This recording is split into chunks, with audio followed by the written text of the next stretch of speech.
अलंकापुरी पुण्यभूमी पवित्र, तिथे नांदतो ज्ञान राजा सुपात्र. तया ठविता महापुण्यराशी, नमस्कार माझा सद्गुरु ज्ञानेश्वरासी. अलंकापुरी रम्य सिंहासनस्थं, पदा भोजतेजस्फुरद्दिक्प्रदेशं.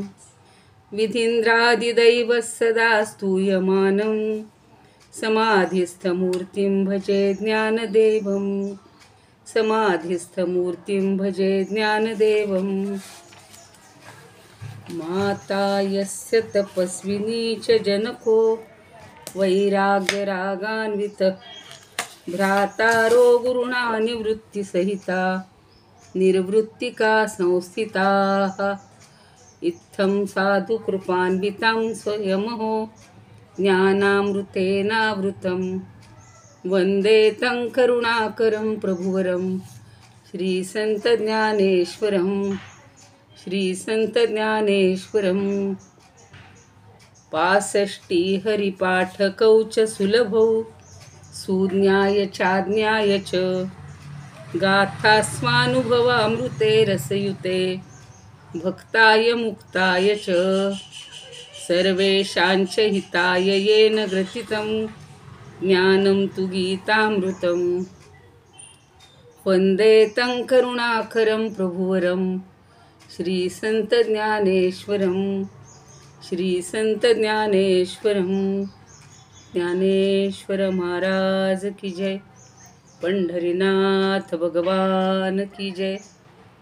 सर्व श्रोत्यांना आणि ज्ञानेश्वर भक्तांना, अर्थातच हरिपाठ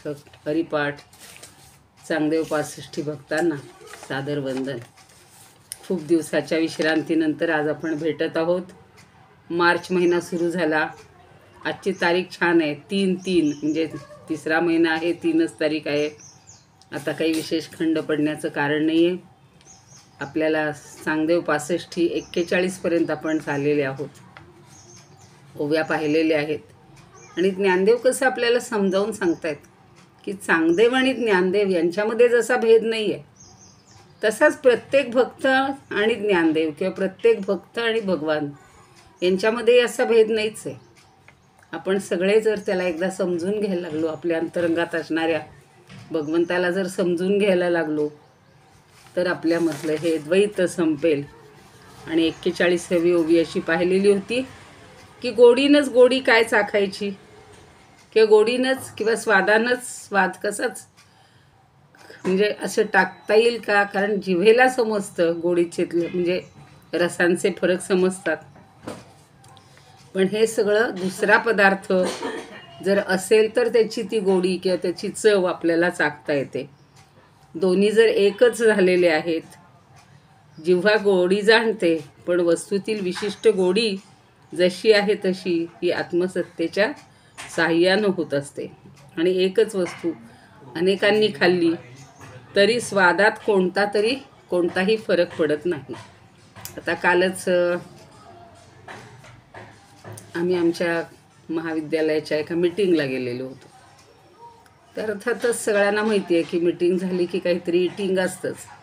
मग सगळ्यांना गुलाबजाम वाटले होते किंवा समोसे वाटले होते. त्या प्रत्येकाला चव त्याची तशीच लागणार ना. कुणी असं म्हणलं का गुलाबजाम जरा तिखट झालेत नाही, किंवा समोसे जरा जास्त गोड वाटत आहेत, असंही कोणी म्हणणार नाही.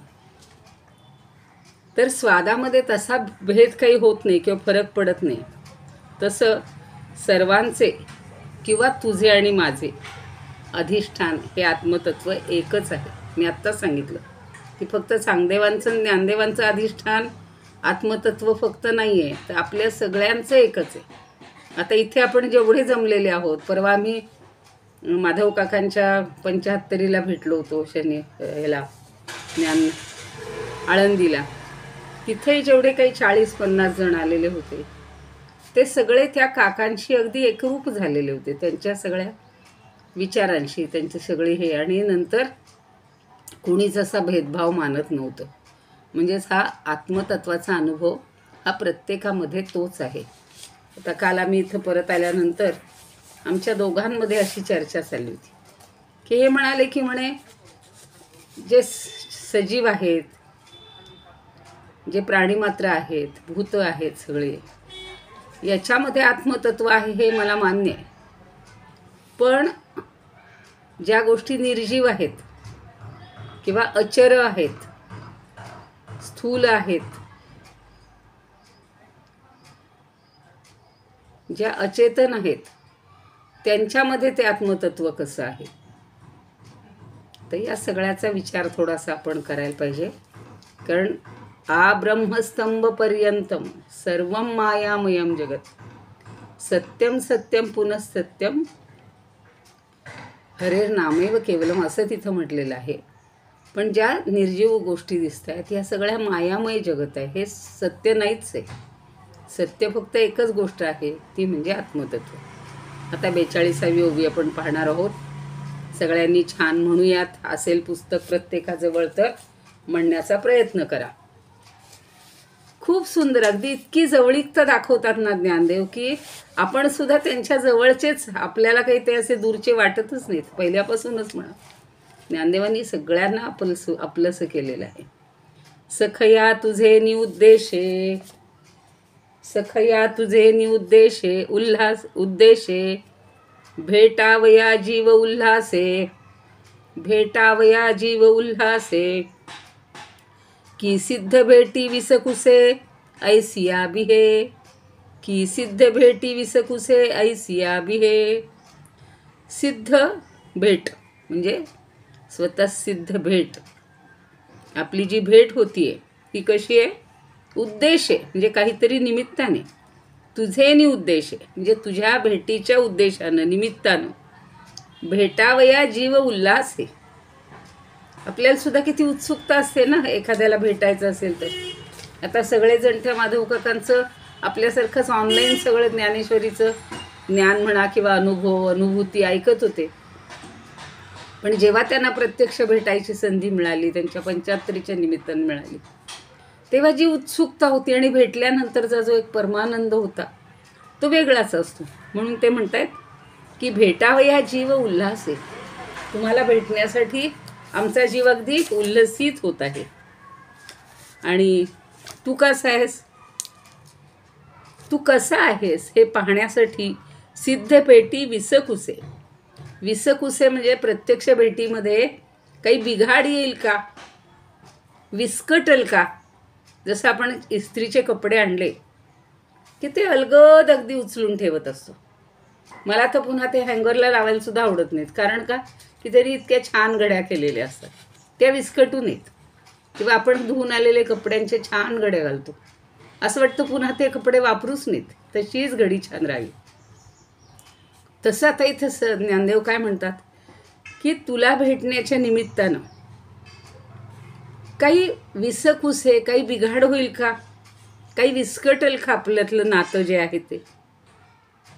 आणि मग उपाधी भेदाच्या दृष्टीनं बिघाड होईल की काय.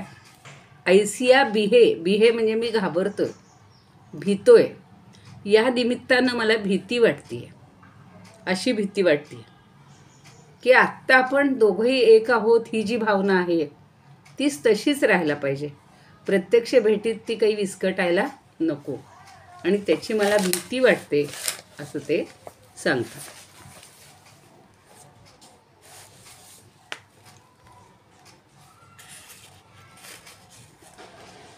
सखया तुझे नि उद्देशे जीव भेटावया उल्हासे की सिद्ध भेटी विसकुसे ऐसिया बिहे. विसकुसे म्हणजे मी सांगितलं तसं बिघडणे, बिघडतो. आणि बिहे म्हणजे भीतीनं. अरे त्या चांगदेवाला ते म्हणतात, अरे मित्रा चांगदेवा, तुला भेटण्याच्या इच्छेनं माझा जीव अगदी उल्हसित, आनंदित झाला आहे.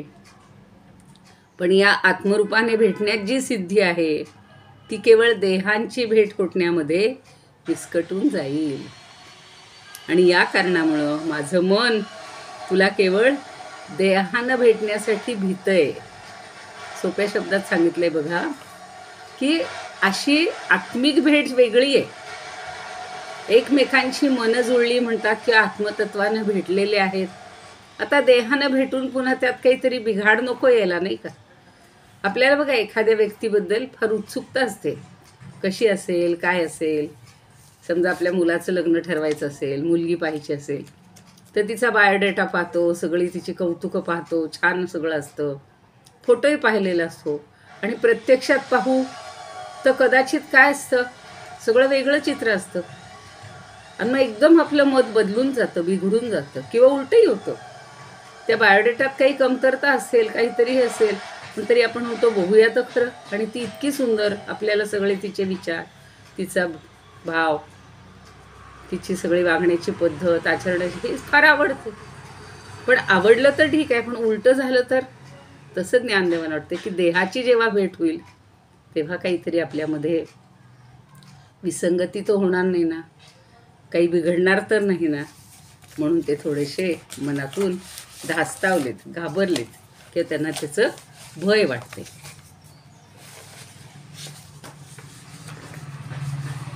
आता अर्थ आपल्याला सगळ्यांना समजला. सखया, जसं अर्जुन सुद्धा भगवंताला आणि भगवंत सुद्धा त्याला सतत अरे मित्रा, सखया, तेच नातं इथं ज्ञानदेवांनी चांगदेवांशी जोडलेले, की अरे सख्या, अरे मित्रा, तुला भेटण्यासाठी माझा जीव अगदी आनंदित झाला आहे, उल्हसित झाला आहे. पण आत्मरूपानं भेटण्यात जी सिद्धी आहे ती केवळ देहांची भेट होण्यामध्ये विस्कटून बिघडून जाईल की काय, अशी मला भीती वाटते. आणि तसं व्हायला नको. आपल्याला बघा, ते आहेत ना गाणी, तर छानच आहेत ना. भेटी लागे जीवा लागली स्यास, पाहे रात्रंदिवस वाट तुझी, अशी सुंदर आहेत सगळ्यांचे अभंग. तर भेटीसाठी अगदी आपल्याला आस लागलेली असते, ओढ लागलेली असते. परदेशात मुलं जातात, परदेशातून येणार तेव्हा ती जास्त ओढ असते. त्यांनाही वाटतं माझे आई बाबा येणार आहेत, त्यांना भेटीची ओढ असते आणि अगदी मन आनंदित होत असतं. आता इथे ज्ञानदेव चांगदेवांना सखया म्हणतात, सखया, सख्या म्हणतायत. कारण का, आपलं ज्याच्याशी सख्य जमतं त्याच्याशीच भेटीचा आनंद असतो. आणि कधीतरी पूर्वी काहीतरी एक घडलेली घटना असते, आपलं वैमनस्य झालेलं असतं, खूप काळ ती व्यक्ती बाहेर लांब गेलेली असते आणि पुन्हा खूप वर्षानंतर आता म्हणते की पूर्वीचं सगळं विसरून जाऊ आणि आता आपण पुन्हा आनंदाने भेटूया. पण त्यावेळेला थोडंसं मन धास्तावलेलंच असतं, नाही का. तसं इथं आता या सामान्य जनांची अशी भेट दोन देहांनीच होत असते. अगदी मित्र भेटतात बघा, किती वर्षांनी भेटतात, त्यांनाही आनंद होतो. पण हा आनंद अखंड टिकणारा नसतो. देहाच्या भेटीतला आनंद असतो हा कायमचा टिकणारा नसतो. जास्त सलगी झाली तर आत्ताच मी ऐकत होते, वाचत होते, अतिपरिचयात अवज्ञा. आता दासबोधाचं विवरण करायचं आहे मला 8 तारखेला. इतका सुंदर असा समास आहे, उत्तम पुरुष. आणि त्यात त्यांनी शिवाजी महाराजांना उत्तम पुरुष म्हणलेलं आहे. आणि त्यांना भेटीचा जेव्हा जेव्हा असा प्रसंग येतो समर्थांचा, तेव्हा केवढी ओढ असायची. पण ते सांगतात शिवाजीला की अतिपरिचयात अवज्ञा, हेच वाक्य आहे. म्हणजे अतिपरिचयामुळं काय होत असतं, माणसाला पहिला प्रेमाचा ओलावा टिकत नाही. म्हणून छान सुभाषित आहे, मागाई मी कधीतरी ऐकवलं असेल तुम्हाला. अतिपरिचयाद अवज्ञा संतत गमनादनादरो भवती, मलये भिल्ल पुरंध्री चंदन तरुकाष्ठमिंधनं कुरुते. सुंदर उदाहरण दिलेले की संतत गमनात म्हणजे सतत जाण्यात. रोज तुम्ही एखाद्याकडे जा, तुमचं महत्त्व नाही राहत. अनादरो भवती, ह्या हाला बाई रोजचाच येतो, रोज येतो टीप टाकायला, असे लोक म्हणतील. आणि कधी नव्हे ते गेलो 4-6 महिने, अरे वा, आज तुम्ही आमच्या घरी आलात, आपल्या चरणाची धूळ आमच्या घराला लागली, किती आम्ही भाग्यवान आहोत, असं म्हटलं जातं. पण रोज रोज गेलं की आपला अनादर होतो. आणि त्याचं उदाहरण दिलेलं आहे, मलये भिल्ल पुरंद्री. मलय पर्वतावर भिल्लाची पुरंद्री म्हणजे जी स्त्री असते ती काय करते, चंदन तरुकाष्ठम इंधनम कुरुते. चंदनाची जी वृक्षाची झाडं आहेत, आपलं लाकडं आहेत, ती तिचं सरपण म्हणून वापर करते. आपण चंदनाची अशी जाळू का हो, आपण एवढंसं खोड घेतो विकत 100, 200, 500 रुपयाला, आणि ते आपल्या देवापुरतं सहाणं उगाळून गंध लावण्यासाठी, गुरु आले, सज्जन आले, संत आले, त्यांची पूजा करण्यासाठी फक्त वापरतो. इथं ते तेच सांगतायत की ही भेट आपली झाल्यानंतर कदाचित आपला हा जो सोहळा आहे हा 2 आत्मज्ञानी महात्म्यांचा आहे, आणि हा सोहळा असाच राहिला पाहिजे, त्याच्यामध्ये बिघाड होता कामा नये.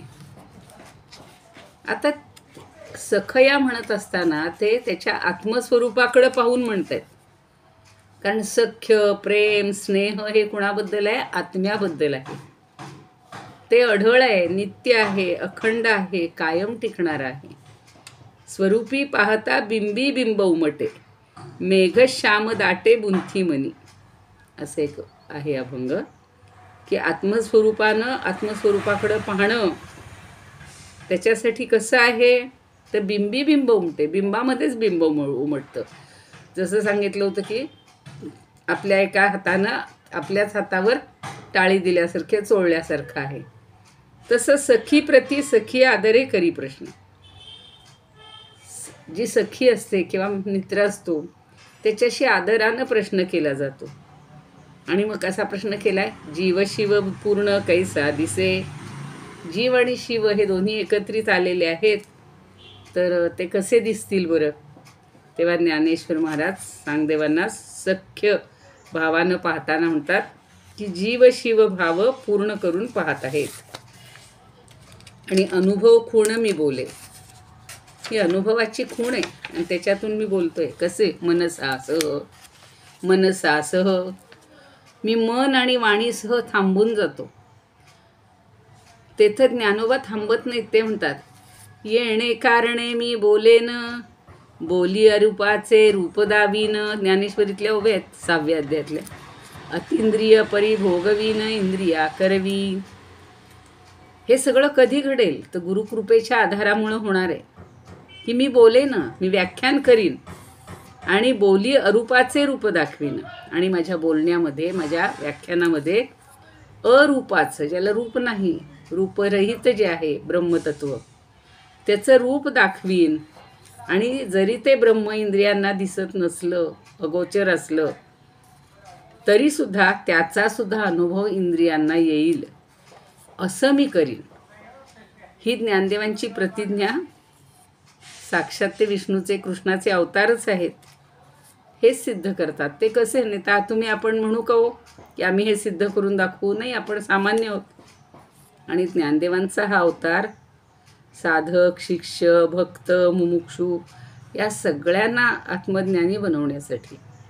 काल त्या माधव काकांचा सुद्धा तोच आटापिटा होता की प्रत्येकाला आत्मरूपाचा साक्षात्कार आला पाहिजे, आणि तो कसा आणायचा, त्याच्यासाठी कशी साधना करायची, हे सगळं जे ज्ञानदेवांनी सांगितलेलं आहे ते आपल्याला पटवून देत असतात.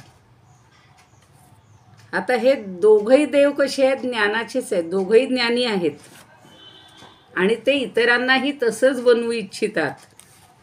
म्हणून चांगदेवांना या 65 ओव्यातून आत्मबोध करून देतात. आणि ते म्हणतात की अरे चांगदेवा, अरे सखया, तुझी माझी भेट ही आत्मरूपानं तर अखंडच आहे.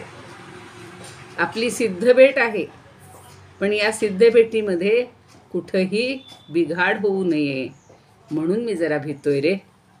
आपल्या या भेटीतील स्वरूपानंद, आपल्या ज्या स्वरूपाचा आनंद आहे तो निरंतर नित्य असा आहे.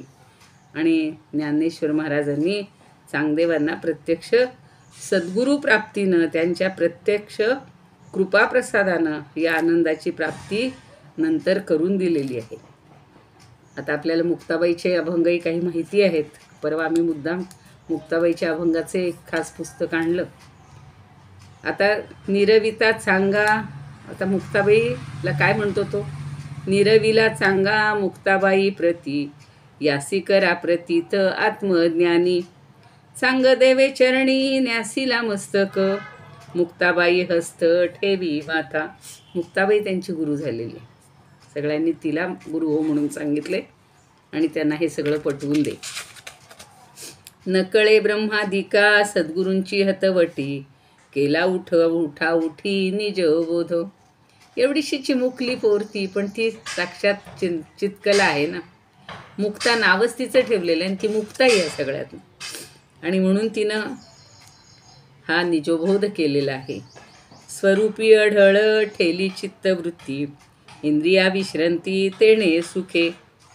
आणि आपल्या स्वरूपामध्येच जेव्हा चित्तवृत्ती ठेवू ना, तेव्हा आपल्याला सगळ्या इंद्रियांना विश्रांती मिळते. कारण ते सुखच असं आहे, अपरंपार सुख आहे. एकदा ते सुख मिळालं ना की सामान्य सुख आपल्याला उरणारच नाही आहेत. मग ते स्वादाचं असेल रसनेंद्रियाला, पाहण्याचं असेल चक्षुरेंद्रियाला, ऐकण्याचं असेल श्रवणेंद्रियाला, सुगंधाचं असेल घ्राणेंद्रियाला आणि स्पर्शाचं असेल त्वगेंद्रियाला. ती जी क्षणापुरती मिळणारी सुख आहेत ना, ती सगळी संपून जातील आणि चिरंतन सुख मिळेल.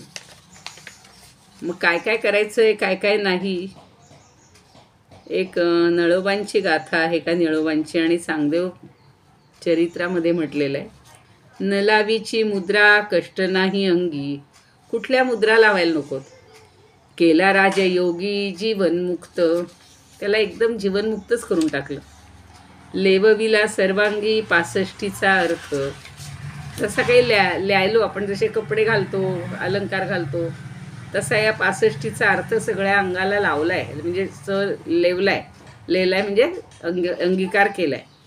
होऊनी कृतार्थ ठेला पायी, सांगदेव म्हणे आजची जन्मली, गुरुपुत्र झाली मुक्ताईचा. गुरुपुत्र झालो मुक्ताईचा, चांगदेव म्हणे आजची जन्मलो, गुरुपुत्र झालो मुक्ताईचा. मी गुरुपुत्र झालो या मुक्ताईचा, आणि जणू काही मी आज जन्माला आलो म्हणजे मला हे नवीन ज्ञान मिळालं, म्हणजे मला नवीन जन्म झाला, पुनर्जन्म झाल्यासारखं. मागील 1400 झाली जन्मांतरे, आजी जन्म खरे असार्थकाचे. अहो कदाचित त्या 1400 वर्षात किती जन्मांतर झाली असतील, किती जन्म घेतले असतील, पण आज माझ्या जन्माचं खरं सार्थक झालेलं आहे. धन्य हा सद्गुरू निवृत्ती ज्ञानेश्वरू, सोपान मुक्तेश्वर मुनेश्वरू मुक्ताबाई. तिघही आणि मुक्ताबाई हे चौघही त्याचे गुरु झालेले आहेत. दर्शनेची यांच्या स्वरूप साक्षात्कारू, चांगावटेश्वरू सुखी केला. त्यांच्या दर्शनानं याला सगळं ज्ञान झालेलं आहे, तो अगदी मुक्त झालेला आहे. हे निळोबारायांच्या त्यांनी जे त्यांच्या गाथेमध्ये चांगदेवांचं चरित्र लिहिलेलं आहे त्याच्यातल्या ह्या काही ओव्या होत्या. आणि त्या वाचताना सद्गुरू कृपेनं कुंडलिनी सिद्ध महायोगाची म्हणजे शक्तिपाताची ही जी दीक्षा, ती किती महत्त्वाची आहे, ती लाभदायक आहे असं सिद्ध केलेलं आहे. आपण 6व्या अध्यायात कुंडलिनी योग पाहिलेला आहे. आता सध्या तो 6वा योगच अध्याय चाललेला आहे. आपले गोविंद देवगिरीजी, म्हणजे देवगिरीजी महाराज नाही, गोविंद जाडदेवकरजी महाराज. आणि तेही असं छान समजावून देत. प्रत्येकाची एक हातोटी वेगळी आहे, प्रत्येकाला अनुभव वेगळा आलेला असतो.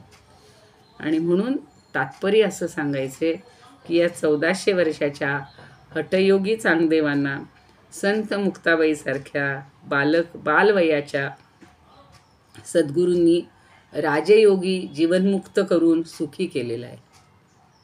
त्याला चांगदेव 65चा बोधही प्राप्त करून दिलेला आहे. आता बघा ना, आपण 2-2 ओळींचे ह्या ओव्या असतात, पण असं आपल्याला पटकन समजतं का हो? वरवर पाहता अर्थ वेगळा असतो आणि त्याच्यात अर्थ भरलेला वेगळा असतो. आणि तसा अनुभव आपल्याला घ्यायचा म्हटलं तर तो अनुभव घेणं हे अजून म्हणजे पूर्ण विस्मरण व्हायला पाहिजे. आजच बघा ना, त्या ह्याच्याबद्दल सांगत होते, आहाराबद्दल. सारखा मी विचार करत होते दिवसभर की आता काल जसं म्हणलं की तिकडे मीटिंगला गेलो बाहेरचं, आणि आज त्यांनी सांगितलं गोविंद महाराजांनी की खरंच आपण बाहेरचं आहार नको आहे घ्यायला. तो कोण बनवतो, कसं बनवतो, त्याच्यामध्ये त्याच्या भावना काय असतात, त्याची मनस्थिती काय असते, साहित्य काय वापरतात, बाहेर आल्यावर जरी तो पदार्थ आपल्याला छान छान दिसत असला तरी त्यात सत्वगुण किती आहे, रजोगुण किती आहे, तमोगुण किती आहे, ते खाल्ल्यानंतर आपल्यावर जे मनावर परिणाम होतात. म्हणून सगळा आहाराशी आपला खरा सत्वगुण जो विकसित व्हायचा आहे. 17वा अध्याय तर खूप छान आहे बघा, तो पुन्हा पुन्हा आठवा, की त्यांनी सात्विक आहार सांगितलेला आहे. रस्या स्निग्धा स्थिरा हृद्या आहारा सात्विक प्रिया, ज्याच्यातून स्थैर्य मिळेल, ज्याच्यातून रस मिळतील, सगळे षड्रस मिळतील, जे स्निग्ध असेल, ज्याच्यात ओलावा असेल, त्याच्यानंतर ज्याला आपण स्निग्धता म्हणतो, तुपाच्या ठिकाणी, लोण्याच्या ठिकाणी जे असते, तेलाच्या ठिकाणी ती मिळेल. आणि स्थिर असेल, असं चंचल आपलं मन होणार नाही त्याच्यामुळे. आणि हृद्य म्हणजे तेही पुन्हा खातानाही हृद्य, मनाला आवडेल असं असेल. असं जे आहार असतो तो सात्विक असतो आणि चांगल्या मनाने केलेला, चांगल्या वस्तूंनी बनवलेला, तर तो पाहिजेल आहे. म्हणून हे सगळं आपलं हळूहळू हळूहळू त्याच्यावर जर नियंत्रण आणलं, मला हेच पाहिजे, आत्ताच पाहिजे, इथलंच पाहिजे, ज्या वेळेला आपल्या भावना कमी होतील आणि आपण आहाराबद्दल थोडेसे असे निरपेक्ष राहू. समोर जे येईल ते अन्न हे परब्रह्म, पूर्ण ब्रह्म म्हणलेलं आहे अन्नाला. त्यामुळे समोर जे काही येईल त्याला परब्रह्म किंवा पूर्ण ब्रह्म मानून आणि त्याचं सेवन करताना काहीतरी भगवंताचं नामस्मरण करून, श्लोक म्हणून पूर्ण त्याच्याशी एकरूप होऊन इतकं आपण खाल्लं ना, तर मग हळूहळू आपल्याला एक एक अवयव, त्यांनी सांगितलं आहार म्हणजे काही फक्त आपण खातो हा आहार नाही आहे. आत्ता मी म्हणलं तसं नेत्राचा आहार वेगळा, श्रोत्राचा आहार वेगळा, घ्राणेंद्रियाचा वेगळा, सगळ्या इंद्रियांचा वेगळा आहार असतो. आणि तो सुद्धा आपण अतिरेक न करता सेवन करायला पाहिजे. आता हल्ली तर छोटी छोटी मुलं का, आजच एक वाचली आहे व्हॉट्सअपवर, तुम्ही कदाचित पाहिली असेल, मला फार आवडलं. आजीबाईंचं हॉटेल, ज्याच्यामध्ये त्यांनी पुस्तकं ठेवलीत. मला खूप कल्पना आवडली. आता त्या खरं बिचाऱ्या अगदी खेडवळ आहेत, फार शिकलेलेही नसतील, पण त्यांनी हे हल्लीच्या काळातलं मुलांचं मोबाईलचं पाहिलं ना. मुलं काय घरात आले तरी 5 जणांचे 5 मोबाईल प्रत्येक जण घेऊन बसतो. कोणाला कोणाशी बोलायला वेळ नाही, म्हातारे असतील तर त्यांची चौकशी करायला वेळ नाही. मग तिनं, आणि हल्ली बाहेर जेवायला किंवा बाहेरचं खायला जास्त उत्सुकता, वेळ नसतो, घरातनं करून आणलेलं नसेल, मिळालेलं नसेल. मग छोटी छोटी मुलंसुद्धा त्या हॉटेलमध्ये येतात. तर त्यांनी इतकं चित्र बदलून टाकलेलं आहे. त्यांनी सांगितलं मोबाईल इथं वापरायचा नाही, तुम्हाला जे पुस्तक पाहिजे, जसं मेनू कार्ड आहे तसं त्यांनी पुस्तक कार्ड बनवले आणि तुला जे त्यातलं पुस्तक हवे ते एका मिनिटात तिथं त्यांनी अशी मांडूनच ठेवली. जा त्या अमक्या टेबलवरचं पुस्तक घे. आणि तो मुलगा, मुलगी, मोठा माणूस, बाई, जे कोणी असतील ते खाता खाता पुस्तक निदान चाळायला लागले. एक संस्कार आहे हा पुस्तकाचा, विद्येचा संस्कार, हा सुद्धा करणं आवश्यक आहे.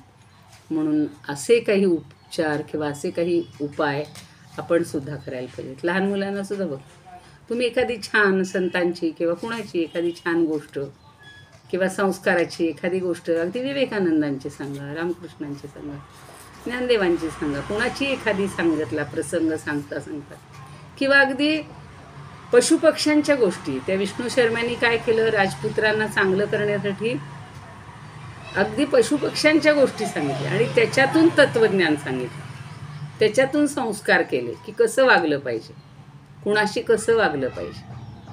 अगदी समर्थसुद्धा शिवाजी राजांना सांगतायत की अति सर्वत्र वर्ज्य आहेत, जास्त कुठल्याच गोष्टीचा अतिरेक करायचा नाही, सगळ्यांना प्रेमानं सगळं द्यायचं आहे. किंवा ज्या वेळेला कोणी जर असा विरुद्ध वागत असेल तर त्याच्याशी खटासी नटखट, जो धटासी धट, असंही वागायला पाहिजे. आता हे आपण थोडंसं बाजूला जातोय, पण असं कधीतरी वाटतं की ह्या सगळ्या तत्त्वज्ञानाचा शेवटी उद्देश काय आहे की आपण सगळे एक आहोत, एवढी भावना फक्त विकसित करायची नाही. अगदी आत्मज्ञान प्रत्येकाला झालं तरी प्रत्येकामध्ये आत्मतत्व एक आहे, तू मी एक आहे, तू मी तू पण हा नस आहे, एवढं जरी शिकलो तरी हळूहळू आपण एका अशा स्टेजला येऊ, अशा एका पायरीवर जाऊ की आपल्याला ह्या सगळ्या जगतचा विसर पडलेला असेल. हे जे खोटं आहे म्हणलं जातं सारखं, खोटं म्हणजे नश्वर आहे, दिसतंय म्हणून ते खरं वाटतंय, पण आपण त्याच्यामध्ये जे अडकतोय ते अडकायचं नाही. पुढची ओवी फक्त म्हणून ठेवूया. 43वी ओवी.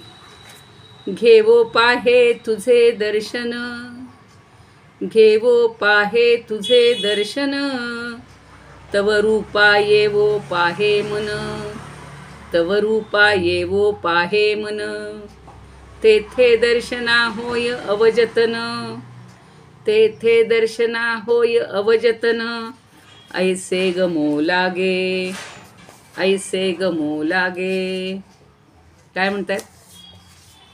घेवो पाहे तुझं दर्शन, तुझं दर्शन घ्यावं असं पाहे, असं मनात येते. तव रूपो येवो पाहे मन, आणि मग माझं जे मन आहे ना ते तुझ्या रूपाशी एकरूप होऊन जाते, म्हणजे स्वरूपाकार होऊन जाते. तेथे दर्शना होय अवजतन, अवजतन म्हणजे आडकाठ. मग आता अशी स्थिती झाली की दर्शनाच्या ठिकाणी अडकाठी यायला लागते.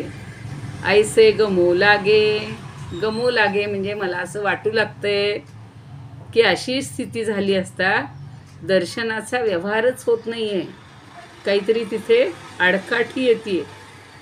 मागे जे त्रिपुटी 5-6 ओव्यांमध्ये आपण पाहिलेलं होतं, तर त्या त्रिपुटीचं इतकं विस्ताराने विवेचन केलेलं होतं की दर्शनाचीच अडकाठी येते असं वाटायला लागले. म्हणजे द्रष्टा, दर्शन आणि दृश्य या ज्या 3 गोष्टी असतात तर त्या खरं तर मिथ्या आहेत. खरं म्हणजे दोन्ही एकच आहे, अधिष्ठानाच्या दृष्टीनं दोन्ही एकच आहे, पण त्यात जो भेद दिसतो आणि तो भेद झाल्यामुळं कदाचित काहीतरी अवजतन होईल, म्हणजे आपल्या दर्शनामध्ये अडकाठी येईल. जसं आत्ता ते भीतात. पहिल्या ओवीमध्ये सांगितलं 41मध्ये की मला थोडंसं भय वाटते. देहाची भेट होत असताना काही अडथळा तर येणार नाही, काहीतरी आपली भेट होण्यामध्ये सगळा विस्कटून तर जाईल का, देहांची भेट होत असताना काही विस्कळीतपणा येईल का, आणि म्हणून तुला केवळ देहानं भेटायला मी भीत आहे असं म्हटलं होतं. तसं आता म्हणतायत की तुझं दर्शन घ्यावं वाटतंय, पण असं मनात आणल्या माझं मन आत्माकार होऊन जाते, मला ते देह वगैरे काही दिसतच नाही, आणि अशा स्थितीत दर्शनाचा व्यवहारच होत नाही असं वाटायला लागतं. इथं थांबूया, उद्याला त्याच्यावरचं अधिक विवरण पाहूया. इदमुपकर्तुं भुवनमण्डलं समुदितमिव भास्करं सादरं वन्दे ज्ञानेश्वरं. त्रिभुवनमाता भगवद्गीता लोकमङ्गला लोकविश्रुता लोकहितं संततं ज्ञायता येन ज्ञानेश्वरी विरचिता. श्रुत्वा प्राकृतगिरं सादरं वन्दे ज्ञानेश्वरं सादरं वन्दे ज्ञानेश्वरं. प्रत्येकजण आपापल्या ठिकाणी आरती म्हणत जा. आरती ज्ञानराजा महाकैवल्य तेजा, सेविती साधू संत मनुवेधला माझा. आरती ज्ञानराजा लोपले ज्ञान जगी हित नेणती कोणी. अवतार पांडुरंग नाव ठेविले ज्ञानी. आरती ज्ञानराजा कनकाचे ताट करी उभ्या गोपिका नारी. नारद तुंबरू हो सामगायन करी. आरती ज्ञान राजा. प्रगट गुह्य बोले विश्व ब्रह्मची केले, रामा जनार्दनी पायी मस्तक ठेविले.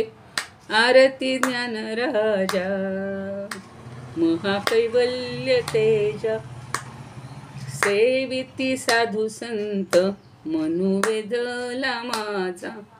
आरती ज्ञान राजा.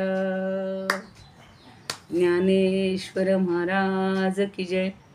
पंढरीनाथ भगवान की जय. जय तू श्रीकृष्ण, जय तू ज्ञानेश्वर. पुन्हा एकदा सगळ्यांना शुभेच्छा. आता फाल्गुन महिना सुरू झालेला आहे आणि आपण या महिन्यातल्या वेगवेगळ्या पुन्हा ज्या काही हे असतील, उत्सव असतील, कार्यक्रम असतील, साधना असतील, ते करण्यामध्ये मग्न होऊयात. कुणाला काही विचारायचं असेल, काही बोलायचं असेल तर थोडा वेळ देऊया.